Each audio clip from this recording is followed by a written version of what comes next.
Karkala creative ಕಾಲೇಜಿನಲ್ಲಿ ಪತ್ರಿಕಾ ದಿನಾಚರಣೆ. ಪತ್ರಿಕೆ ಓದುವುದು ದೃಷ್ಟಿಕೋನ ವಿಸ್ತಾರಕ್ಕೆ ದಾರಿ. ವಿದ್ಯಾರ್ಥಿಗಳ ಬುದ್ಧಿ ವಿಕಸನಕ್ಕೆ ಪತ್ರಿಕೆ ಓದುವ ಅಭ್ಯಾಸ ಅಗತ್ಯ. ವಿದ್ಯಾರ್ಥಿಗಳು ಪ್ರತಿದಿನ ವಿವಿಧ ಪ್ರಕಾರದ ಪತ್ರಿಕೆಗಳನ್ನು ಓದುವ ಮೂಲಕ ತಮ್ಮ ಬುದ್ಧಿವಿಕಾಸ ಹಾಗೂ ಸಮಾಜದ ವಿಷಯಗಳಲ್ಲಿ ಗಾಢ ಅರಿವು ಪಡೆದುಕೊಳ್ಳಬೇಕು ಎಂದು Udupi T. M. A. Pai ಮಹಾವಿದ್ಯಾಲಯದ ಸಮನ್ವಯಾಧಿಕಾರಿ ಡಾ. ಮಹಾಬಲೇಶ್ವರ ರಾವ್ ಹೇಳಿದರು. ಅವರು ಕಾರ್ಕಳ ತಾಲೂಕು ಕಾರ್ಯನಿರತ ಪತ್ರಕರ್ತರ ಸಂಘ ಮತ್ತು ಕ್ರಿಯೇಟಿವ್ ಪದವಿ ಪೂರ್ವ ಕಾಲೇಜು ಸಹಯೋಗದಲ್ಲಿ ಕಾಲೇಜಿನ ಸಪ್ತಸ್ವರ ವೇದಿಕೆಯಲ್ಲಿ ಆಯೋಜಿತ 2025ರ ಪತ್ರಿಕಾ ದಿನಾಚರಣೆ ಕಾರ್ಯಕ್ರಮವನ್ನು ಉದ್ಘಾಟಿಸಿ ಮಾತನಾಡಿದರು. ಒಂದೇ ಪತ್ರಿಕೆಯಲ್ಲಿ ಸೀಮಿತವಾಗದೆ 5 ಅಥವಾ ಹೆಚ್ಚು ಸ್ಥಳೀಯ, ರಾಷ್ಟ್ರೀಯ ಮತ್ತು ಅಂತರರಾಷ್ಟ್ರೀಯ ಪತ್ರಿಕೆಗಳನ್ನು ಓದಿದರೆ ದೈನಂದಿನ ಸುದ್ದಿಗಳನ್ನು ವಿವಿಧ ದೃಷ್ಟಿಕೋನಗಳಿಂದ ಅರ್ಥಮಾಡಿಕೊಳ್ಳಲು ಸಾಧ್ಯವಾಗುತ್ತದೆ ಎಂದು ಅವರು ಅಭಿಪ್ರಾಯಪಟ್ಟರು. ಅಲ್ಲದೆ ಕ್ರೀಡೆ, ರಾಜಕೀಯ, ವಿಜ್ಞಾನ, ತಂತ್ರಜ್ಞಾನ, ಕಲೆ, ಸಾಹಿತ್ಯ, ಪರಿಸರ ಮತ್ತು ಆರ್ಥಿಕ ವಿಷಯಗಳ ಅಧ್ಯಯನದ ಮೂಲಕ ವಿಶ್ಲೇಷಣಾತ್ಮಕ ಚಿಂತನೆಯು ಅಭಿವೃದ್ಧಿಯಾಗುತ್ತದೆ ಎಂದು ಹೇಳಿದರು.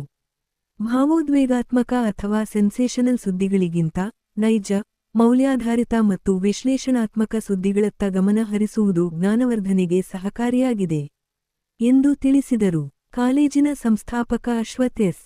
ಎಲ್. ಮಾತನಾಡಿ, ನೈತಿಕತೆ ಮತ್ತು ಸಮಾಜದ ಪರ ಬದ್ಧತೆಯನ್ನು ಹೊಂದಿದಾಗ ಮಾತ್ರ ಮಾಧ್ಯಮಗಳು ನ್ಯಾಯ, ಸತ್ಯ ಮತ್ತು ಸಮಾನತೆಯ ಸಾಧನಗಳಾಗಿ ಪರಿಣಮಿಸಬಲ್ಲವು ಎಂದರು. ಲೋಕಜಾಗೃತಿಗೆ ಮಾಧ್ಯಮಗಳು ಶಕ್ತಿಯಾಗಬೇಕು. ಭಯ ಹರಡುವ ಜಾಲ ಮಾಧ್ಯಮಗಳ ಪ್ರವೃತ್ತಿ ವಿರೋಧವಾಗಿದೆ ಎಂದು ಹೇಳಿದರು. ಕಾರ್ಕಳ ಗ್ರಾಮಾಂತರ ಠಾಣೆಯ ಠಾಣಾಧಿಕಾರಿ ಪ್ರಸನ್ನ ಎಂ. ಎಸ್. ಅವರು ಪತ್ರಿಕೆ ಓದುವುದರಿಂದ ಕನ್ನಡ ಭಾಷೆಯ ಬಳಕೆ ಮತ್ತು ಬರವಣಿಗೆಯ ಗುಣಮಟ್ಟ ಉತ್ತಮವಾಗುತ್ತದೆ ಎಂಬುದೊಂದಿಗೆ ಸಾಮಾಜಿಕ ಮಾಧ್ಯಮದಲ್ಲಿ ಬರುವ ಜಾಹೀರಾತುಗಳಿಗೆ ನಂಬಿಕೆ ಇಡುವ ಪರಿಣಾಮ ಅಪರಾಧಗಳು ಹೆಚ್ಚಾಗುತ್ತಿರುವುದು ಗಂಭೀರ ವಿಷಯವಾಗಿದೆ. ಇಂತಹ ಸಮಯದಲ್ಲಿ ಪತ್ರಿಕೆಗಳು ಸಂಪೂರ್ಣ ಮಾಹಿತಿಯ ಮೂಲಕ ವಿದ್ಯಾರ್ಥಿಗಳ ಜೀವನ ರೂಪಿಸಬಹುದು ಎಂದು ಹೇಳಿದರು. ತಾಲೂಕು ಪತ್ರಕರ್ತರ ಸಂಘದ ಅಧ್ಯಕ್ಷ ಮೊಹಮ್ಮದ್ ಶರೀಫ್, ಪತ್ರಿಕೆಗಳು ನಾಡು, ನುಡಿ ಮತ್ತು ಸಂಸ್ಕೃತಿಯ ಉಳಿವಿಗೆ ಮತ್ತು ಬೆಳವಣಿಗೆಗೆ ಪ್ರಭಾವ ಬೀರುತ್ತವೆ ಎಂದು ಅಭಿಪ್ರಾಯಪಟ್ಟರು. ಈ ಕಾರ್ಯಕ್ರಮದಲ್ಲಿ ಪತ್ರಿಕಾ ವಿತರಕ ಸದಾನಂದ ಪಾಟ್ಕರ್ ತಿಳ್ಳಾರು ಅವರನ್ನು ಸನ್ಮಾನಿಸಲಾಯಿತು. ಈ ಸಂದರ್ಭದಲ್ಲಿ ಸಂಘದ ಕಾರ್ಯದರ್ಶಿ ಹರೀಶ್ ಆಚಾರ್ಯ, ಕೋಶಾಧಿಕಾರಿ ಕೆ. ಎಂ. ಖಲೀಲ್, ಜಿಲ್ಲಾ ಪ್ರತಿನಿಧಿ ಉದಯಕುಮಾರ್ ಮುನ್ಕೂರು, ಉಡುಪಿ ಜಿಲ್ಲಾ ಪತ್ರಕರ್ತರ ಸಂಘದ ಉಮೇಶ್ ಮಾರ್ಪಳ್ಳಿ ಹಾಜರಿದ್ದರು. ಹಿರಿಯ ಪತ್ರಕರ್ತ ವಾಸುದೇವ ಭಟ್ ಕಾರ್ಯಕ್ರಮಕ್ಕೆ ಸ್ವಾಗತ ಹೇಳಿದರು. ಉಪನ್ಯಾಸಕಿ ಪ್ರಿಯಾಂಕಾ ಕಾರ್ಯಕ್ರಮ ನಿರೂಪಿಸಿದರು ಮತ್ತು ಅವಿನ್ ಶೆಟ್ಟಿ ಧನ್ಯವಾದ ಸಲ್ಲಿಸಿದರು. ವರದಿ ಅರುಣ್ ಭಟ್, ಕಾರ್ಕಳ.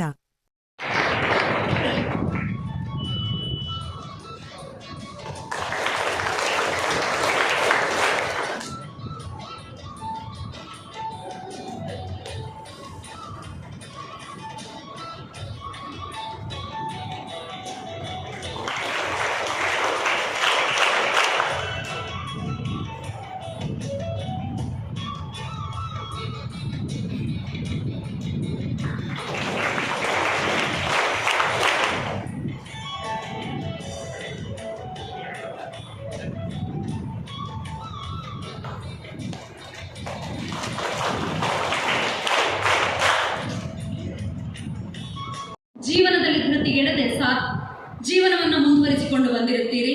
ಸುಮಾರು 23 ವರ್ಷಗಳ ಹಿಂದೆ ಕಾರ್ಕಳದಲ್ಲಿ ವ್ಯಾಪಾರಕ್ಕಾಗಿ ಸಣ್ಣ ಅಂಗಡಿಯನ್ನು ತೆರೆದು ಆ ಮೂಲಕ ಪತ್ರಿಕೆಯನ್ನು ಮಾರುತ್ತಾ ತಮ್ಮ ಜೀವನವನ್ನು ಸಾಗಿಸುತ್ತಿದ್ದೀರಿ. ಧರ್ಮಸ್ಥಳ ಗ್ರಾಮಾಭಿವೃದ್ಧಿ ಯೋಜನೆಯಲ್ಲಿ ಪ್ರಗತಿ ಬಂಧು ತಂಡದಲ್ಲಿದ್ದು ಒಕ್ಕೂಟದ ಅಧ್ಯಕ್ಷರಾಗಿಯೂ ಸೇವೆ ಸಲ್ಲಿಸುವುದರೊಂದಿಗೆ ಸುಮಾರು 18 ವರ್ಷಗಳಲ್ಲಿ ಯೋಜನೆಯಲ್ಲಿ ತಮ್ಮನ್ನು ತೊಡಗಿಸಿಕೊಂಡಿರುತ್ತೀರಿ. ಶಿವರಾತ್ರಿ ಭಜನಾ ಮಂಡಳಿ ಇಲ್ಲಿಯ ಕೋಶಾಧಿಕಾರಿಯಾಗಿ ಸೇವೆ ಸಲ್ಲಿಸಿರುತ್ತೀರಿ. ಪತ್ನಿ ಸಂಧ್ಯಾ ಪಾಟ್ಕರ್ ಹಾಗೂ ಪುತ್ರ ಪವನ್ ಪಾಟ್ಕರ್ ಇವರೊಂದಿಗೆ ಸುಖಮಯ ಜೀವನ ನಡೆಸುತ್ತಿರುವ ತಮ್ಮ ಮುಂದಿನ ಜೀವನವು ಯಶಸ್ವಿಯಾಗಲಿ, ದೇವರ ಅನುಗ್ರಹ ಸದಾ ಇರಲಿ ಎಂದು ಹಾರೈಸುತ್ತಾ ಪತ್ರಕರ್ತರ ದಿನಾಚರಣೆ 2025ರ ಕಾರ್ಯಕ್ರಮದಲ್ಲಿ ತಮ್ಮ ಪತ್ರಿಕಾ ವಿತರಣೆಯ ಸೇವೆಯನ್ನು ಗುರುತಿಸಿ ಸನ್ಮಾನಿಸಿ ಪ್ರೀತಿಪೂರ್ವಕವಾಗಿ ಕೊಡಮಾಡುವ ಸನ್ಮಾನ ಪತ್ರ, ಅಭಿನಂದನೆಗಳೊಂದಿಗೆ ಅಧ್ಯಕ್ಷರು, ಪ್ರಧಾನ ಕಾರ್ಯದರ್ಶಿ, ಪದಾಧಿಕಾರಿಗಳು ಮತ್ತು ಸರ್ವ ಸದಸ್ಯರು, ಕಾರ್ಕಳ ತಾಲೂಕು ಕಾರ್ಯನಿರತ ಪತ್ರಕರ್ತರ ಸಂಘ ಕಾರ್ಕಳ.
ಉತ್ಸಾಹಿ ಹಾಗೆ ಜನಸ್ನೇಹಿ ಠಾಣಾಧಿಕಾರಿಗಳಾಗಿರ್ತಕ್ಕಂಥ ಪ್ರಸನ್ನರವರೇ, ಆತ್ಮೀಯರಾದ ಶರೀಫ್ರವರೇ, ಹಾಗೆ ನಮ್ಮ ಉಡುಪಿ ಜಿಲ್ಲಾ ಪತ್ರಕರ್ತರ ಸಂಘದ ಉಮೇಶ್ ಮಾರ್ಪಳ್ಳಿ ಅವರೇ ಮತ್ತೆಲ್ಲ ಆತ್ಮೀಯರೇ, ಈ ಕಾರ್ಯಕ್ರಮಕ್ಕೆ ಆಗಮಿಸಿರ್ತಕ್ಕಂಥ ಪತ್ರಿಕಾ ಬಂಧುಗಳೇ ಹಾಗೆ ಪ್ರೀತಿಯ ವಿದ್ಯಾರ್ಥಿಗಳೇ,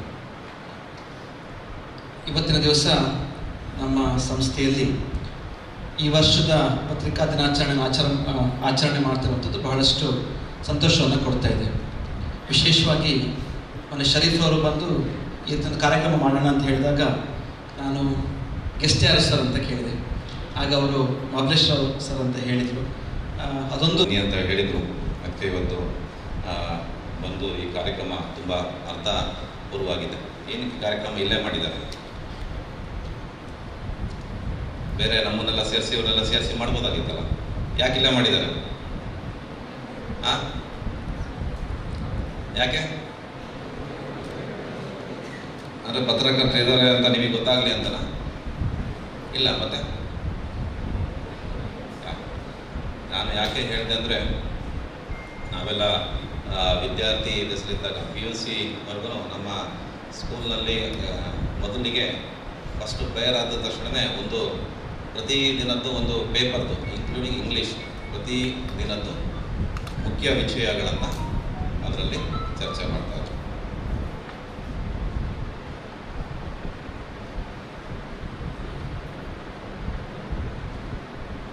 ಇವತ್ತಿನ ಕಾರ್ಯಕ್ರಮ ನಿಮ್ಮ ಜೀವನವನ್ನು ಅಳವಡಿಸ್ಕೊಳ್ಳಿ.